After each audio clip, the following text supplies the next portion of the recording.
This is DRF Race of the Day.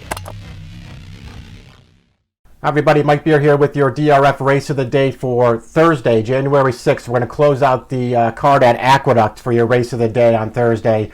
Race number 8 on that 8-race card. It's a maiden special weight for New York bred 3-year-old fillies. They're going to go a 1-turn mile on the main track. Field of 9, not much form to go on, if you're being honest, looking at this field. A very lightly raced, newly turned 3-year-old fillies. It just a bunch of fillies so far who haven't shown all that much in their starts that they've managed to compile to date. It's a wide open kind of a race. Nobody to have, I don't think, a ton of confidence in here. We'll see who can, wind up taking the step forward here and doing what they have to do to break out of the maiden ranks. As always, you can download free Formulator past performances for this race at the Race of the Day event page at drf.com. Let's take a look at your field of 9. Right now, again, just not that much to really go on. A bunch of very lightly raced fillies who have just turned 3 years old. Many of them will be adding Lasix for the first time in here, so that is certainly something that could, certainly make a difference for, a bunch of fillies who so far, you're talking about, for the most part, running buyers in the, 30s and 40s. There are a couple of 50s in there. The number 3 Cape Cod Causeway's lone start to date came on the turf course for trainer Mark Hennig. She did earn a 54 buyer while passing some horses in the stretch to wind up 4th, beaten just over 5 lengths. She's going to switch surfaces for this. She's going to put Lasix on. That's certainly a figure that she earned, though, in her career debut that she may not have to build on off of all that much in order to contend. The number 5, Recaptivating, could be the horse, I guess, that is considered the filly to beat in here. She switched to dirt for the first time in her most recent start back on December 9th, earned a 59 buyer speed figure while rallying from off the pace in the mud and coming up about a half length short at a very big price that day. I guess that's the kind of performance that would give her a real chance right back in this race. It feels like if she runs another 59, she could certainly be really tough in here. Not the kind of horse that I necessarily want to fall for as one of the shorter prices, but obviously a horse that I feel like you have to take her chances pretty seriously in here. At the end of the day, there wasn't a ton to really go on, as I've already sort of been alluding to. I just want to touch on maybe the 3 horses that I just sort of personally found to be the most interesting in here. And that's, I'm not going to sit here and try to, talk anybody into any one of these 3 horses, but it just feels like, somebody's going to take a step forward in here, and I thought I could make enough cases for these 3 fillies to do so. One of those is the horse that's drawn down on the rail, number 1, Sweet Lies, for trainer Graham Motion. Has won twice so far in her career. This is a filly who earlier back in April, she breezed 21 flat at the OBS sale, went for $125,000, didn't debut until October 23rd at Belmont, going 6 furlongs.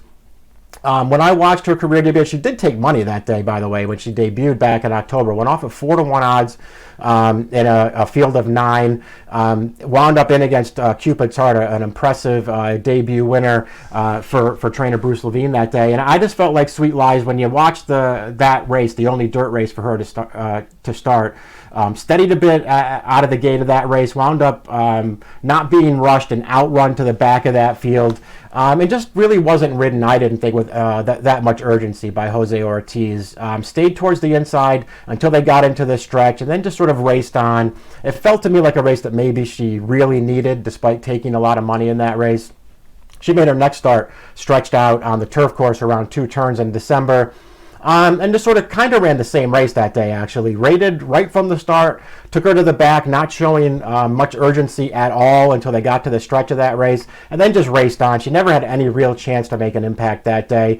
We'll see. They've been very conservative with her so far. Now Motion's going to go turf to dirt, get her stretched out to a mile here on the main track, and she has the pedigree to handle that, obviously. She's also going to add Lasix for the first time.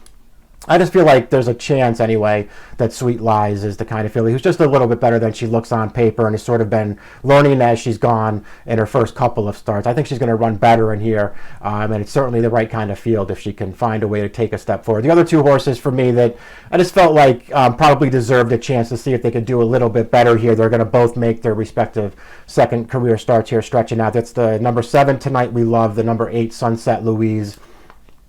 Both got debuts in back in November at Aqueduct. For Tonight We Love, it was a race that was scheduled for the turf. She was entered main track only that day by trainer Michelle Nevin, drew an outside post, hit the gate at the start of that race and just wound up at the back of the field that day.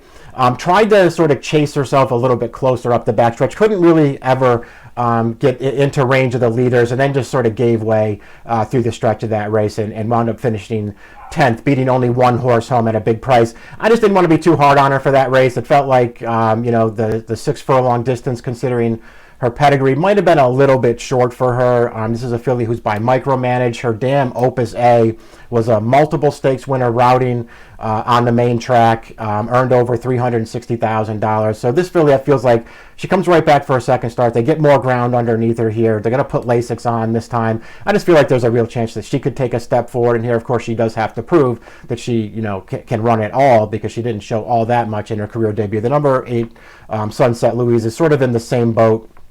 Debuted sprinting on November 21st, got outrun sort of into mid-pack in that field from the start. I thought overall, Luis Saez always had her in a pretty good position. Never really got into that much traffic, never got stopped, was clear in the stretch, and just sort of went evenly in that race. Saez was not all over her in the stretch to try to get her to do all that much. It felt like, in a lot of ways, it might have been a little bit of a learning experience for Sunset Louise, and she's another filly who just, really has a lot of pedigree, not only just to be a lot better than she showed on debut, but to appreciate the added ground she's going to see here stretching out to a mile. She's a full sister to the Reds, who's a stakes winner and stakes placed routing on the dirt. There are 4 other winners out of this dam, who was a pretty good runner in her own right. So it just feels like this is a filly who could easily take a big step forward with her 6 furlong debut behind her. The distance is supposed to help her.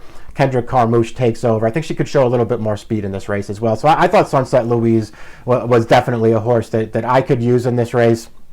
But there are a lot of different ways to go. I mean, again, there's not a ton of form that you can really rely on here. So this is the kind of race where if you have an idea, if you saw just even a little flash of something from any of these fillies in one of their prior races, not a bad spot at all to maybe take a little bit of a shot, especially if you're getting a price on that horse. Personally, I wanted Sweet Lies in here. I put her on top. I went 1-8 and 7 and 3 in this race, but again, it's a wide open race of the day for Thursday here at DRF.com. The race of the day is the 8th. We're going to close out that Aqueduct card with your race of the day. The approximate post time is 4:20 Eastern time. Good luck.